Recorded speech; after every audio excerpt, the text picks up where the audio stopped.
मग में मैं हूँ सीए पिंकेश टकरानी। दोस्तों आज मार्केट की चर्चा करेंगे बिकॉज डाउ जोन्स अभी जो है 5% नीचे दिख रहा है। अभी लाइव मैंने यहाँ पे देखा है, तो यहाँ पे मैं कुछ डेटा कुछ फैक्ट्स आप लोगों के लेकर आया हूँ कि कल मार्केट में हो सकता है एक ब्लड बात आपको देखने को मिले।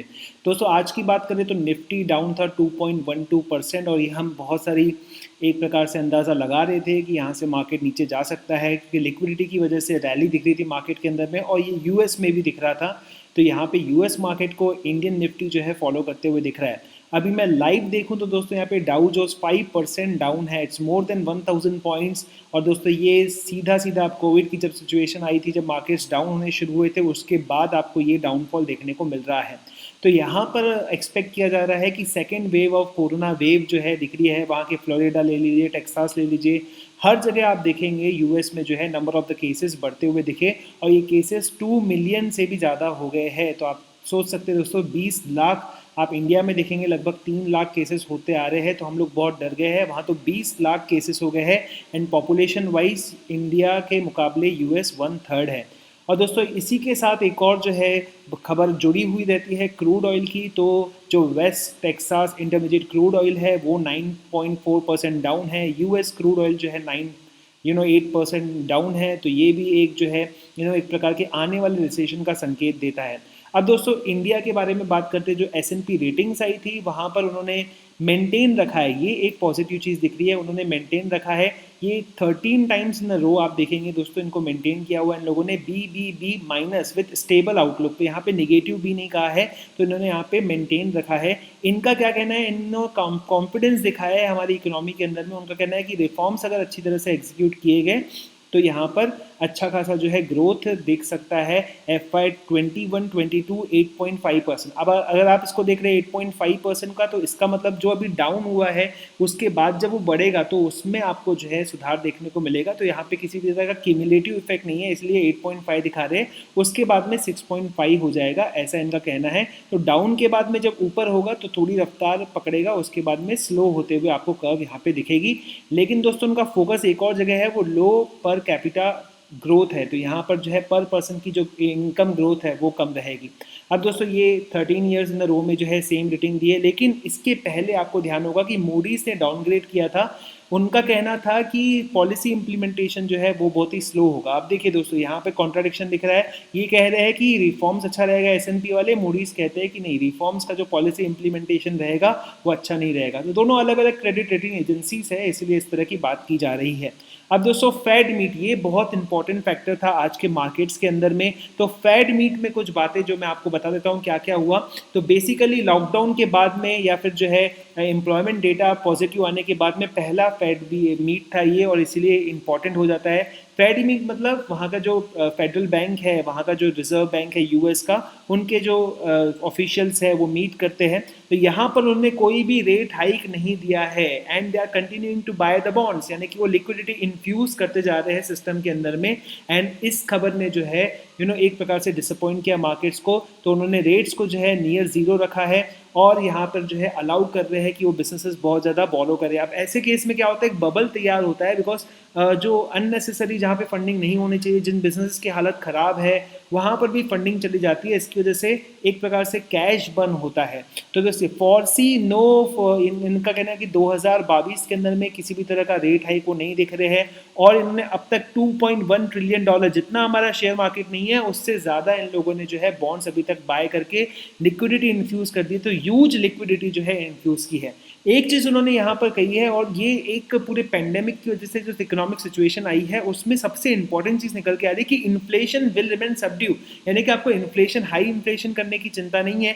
ये सभी चीज़ें जो है एक नई जो है चीज़ हमको दिखाई दे रही है इसके अंदर में।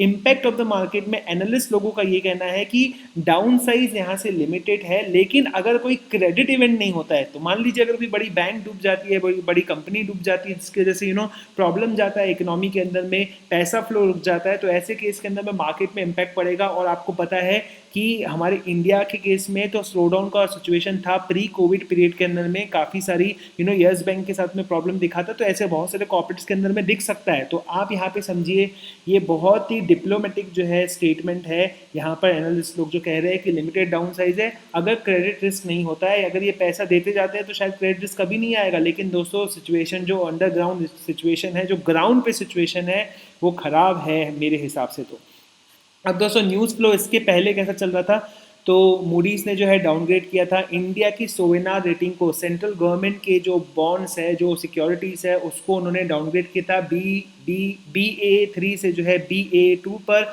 और निगेटिव आउटलुक यहाँ पे मेंटेन किया था। और वहीं पर जो है इन्होंने देखा था कि इंडिया जनवरी मार्च ग्रोथ जो है वो कम हो गई थी। प्री कोविड के पीरियड के पहले की बात कर लीजिए एक प्रकार से, क्योंकि आधा समय तो प्री कोविड पीरियड गया ये वाला, तो यहाँ पर जो है पहले से ही स्लो डाउन, उसके बाद में फिर से जो है ग्रोथ नीचे गई, और FY20 जो है ये वर्स्ट फाइनेंशियल क्राइसिस से हम लोग गुजर रहे हैं।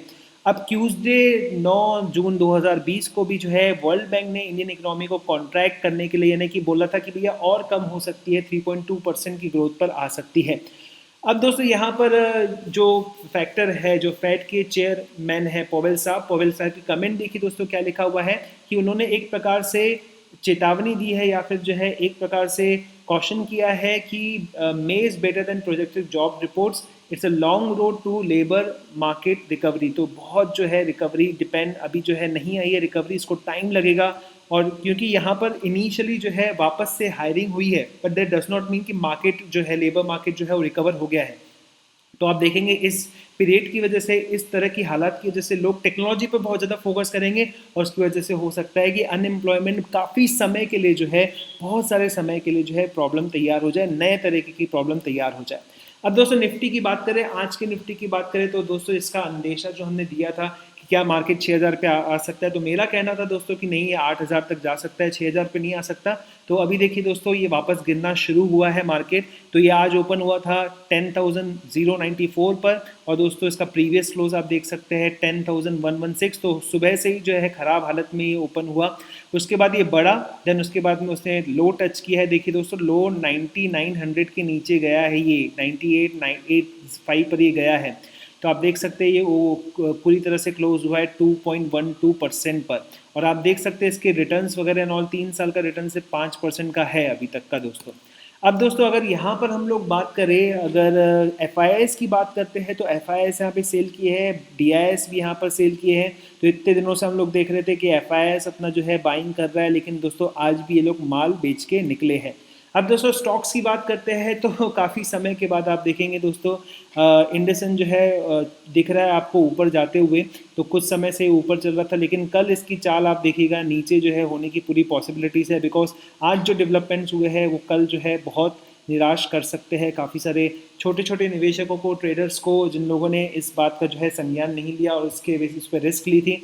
आप देखेंगे दोस्तों बाकी कोई बढ़त वाला स्टॉक ऐसा कुछ खास बढ़त जो है दिखा नहीं रहा है।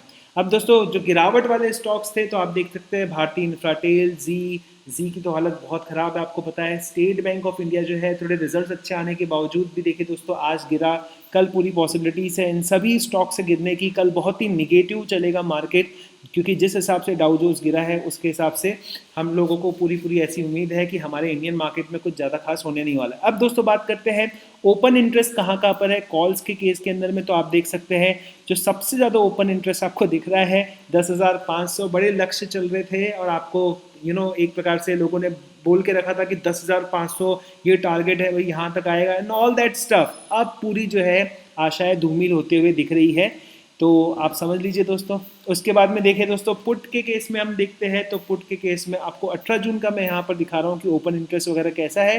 तो आप देख सकते हैं दोस्तों 18 जून के पुट के लिए जो ओपन इंटरेस्ट आपको दिख रहा है सबसे ज़्यादा मीनिंगफुल देखिए 9500 पर है, 9000 पर है उसके बाद में, और बीच में इंटरमीडिएट तो आपको दिख ही रहे होंगे यहाँ पर। और दोस्तों हमारे जो करीब के हैं तो आप देख सकते हैं यहाँ पे 9900 पर आपको दिख रहा है। तो आप समझ सकते हैं दोस्तों कि बहुत ज़्यादा लोग बेयरिश है यहाँ पर। तो पहला जो है लेवल 9500 का माना जा रहा है, फिर 9000 का माना जा रहा है।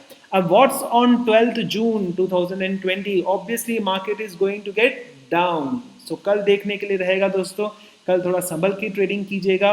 और अगर दोस्तों आपको अपना डीमैट अकाउंट खुलवाना है तो आप नीचे दी हुई लिंक पर जो है डीमैट अकाउंट खुलवा सकते हैं। मिलेंगे फिर दोस्तों, तब तक के लिए नमस्कार।